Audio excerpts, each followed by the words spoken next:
Assalamualaikum warahmatullahi wabarakatuh. Alhamdulillah, wassalatu wassalamu ala rasulillah wa ala alihi wa sahbihi ajma'in.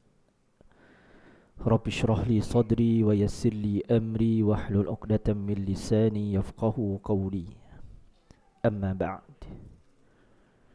Hadirin muslimin muslimat yang dirahmati Allah Subhanahu wa taala, alhamdulillah hari ini Allah telah berikan kita semua keizinan olehnya untuk sama-sama menunaikan solat Isya', dan insya-Allah setelah ini kita akan sama-sama menunaikan solat tarawih.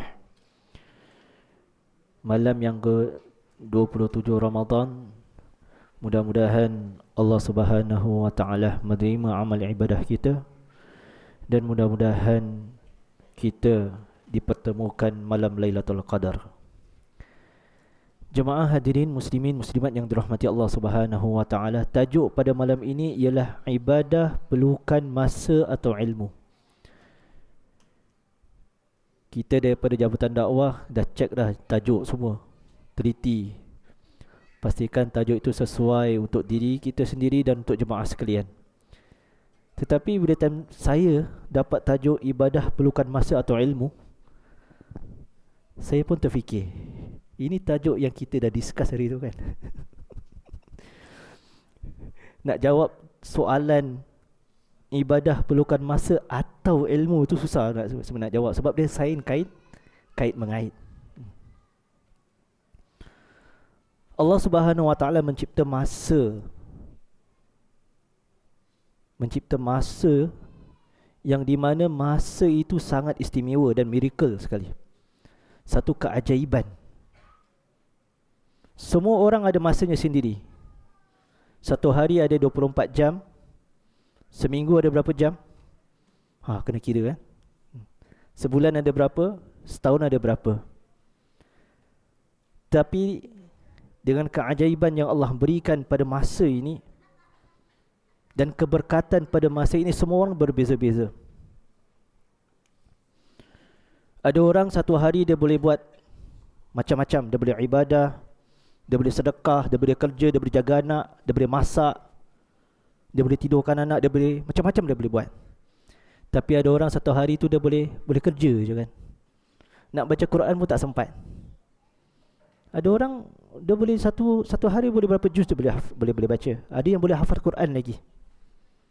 Keajaiban masa yang diberikan kepada setiap manusia itu berbeza-beza.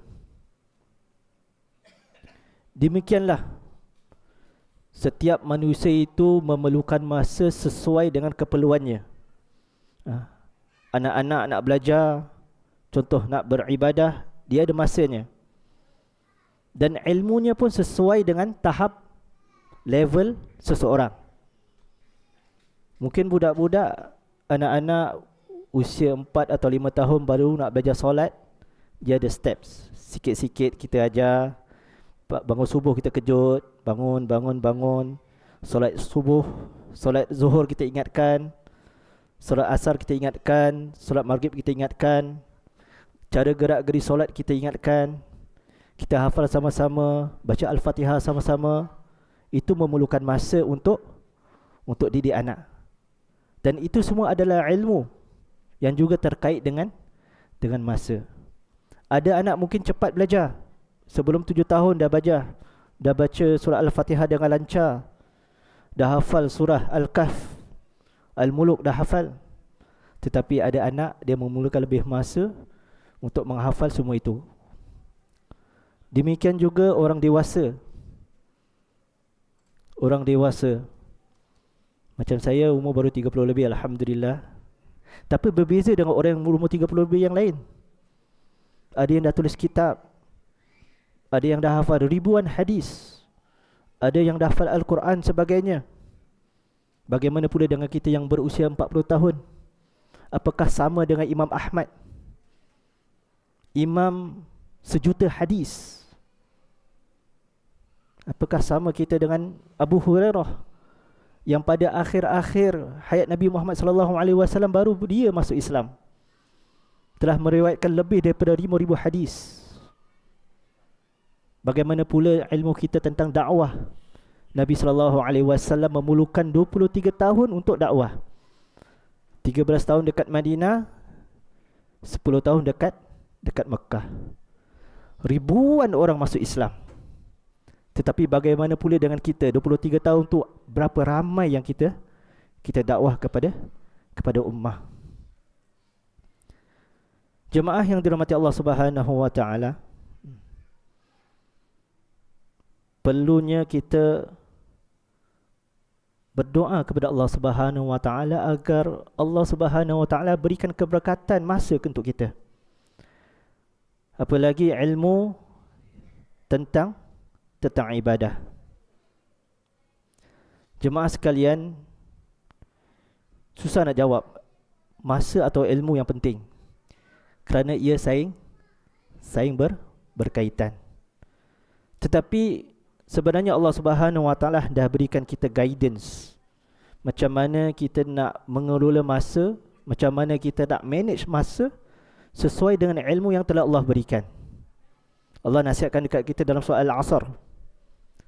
Al-Asr selalu kita dah hafalkan, wal 'asr innal insana lafi khusr illa allazina amanu wa 'amilus solihat wa tawasaw bil haqq wa tawasaw bis sabr.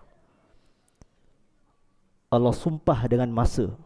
Wal 'asr, demi masa. Innal insana lafi khusr, sesungguhnya manusia di dalam keadaan rugi.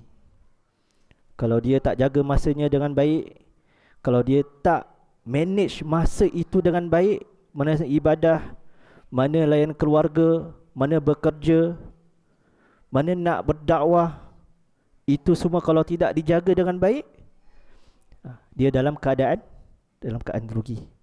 Illal ladzina amanu, kecuali orang-orang yang beriman, wa amilus solihat, dan orang-orang yang beramal saleh, wa tawasaw bil haqqi wa tawasaw bis sabr, dan berpesan-pesan dengan kebenaran dan berpesan-pesan dengan kesabaran. Jemaah hadirin muslimin muslimat yang dirahmati Allah Subhanahu wa taala, pada zaman Nabi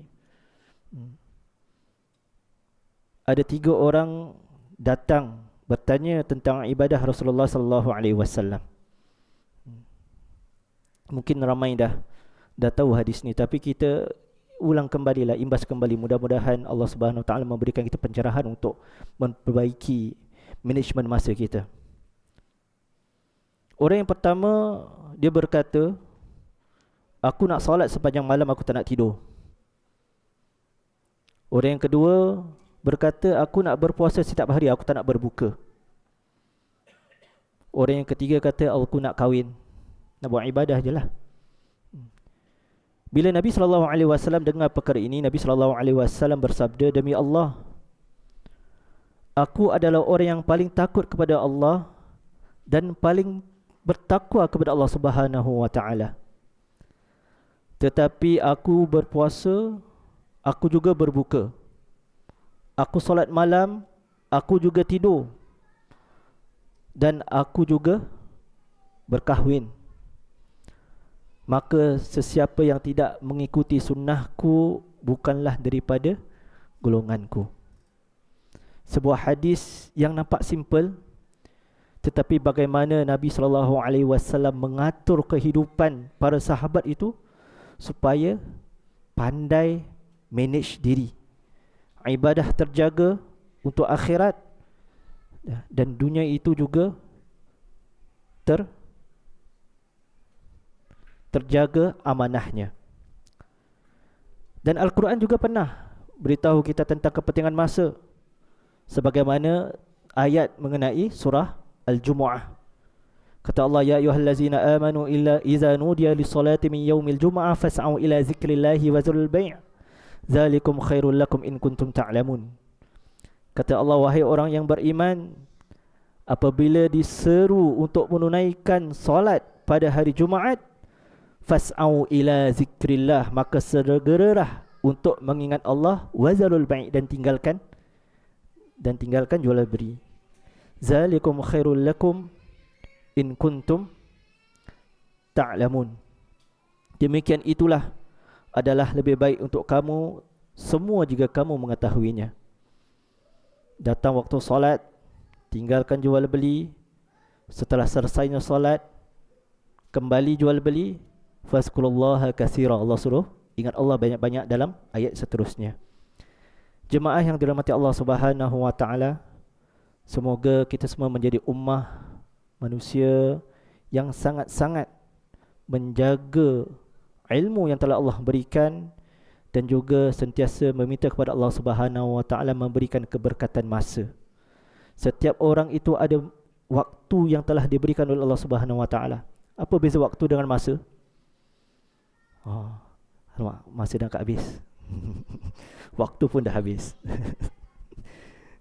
Masa itu duration.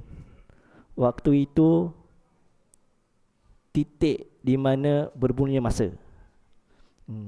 Kita tak tanya waktu solat, masa solat isyak pukul berapa. Tak. Kita tanya waktu solat isyak tu pukul berapa.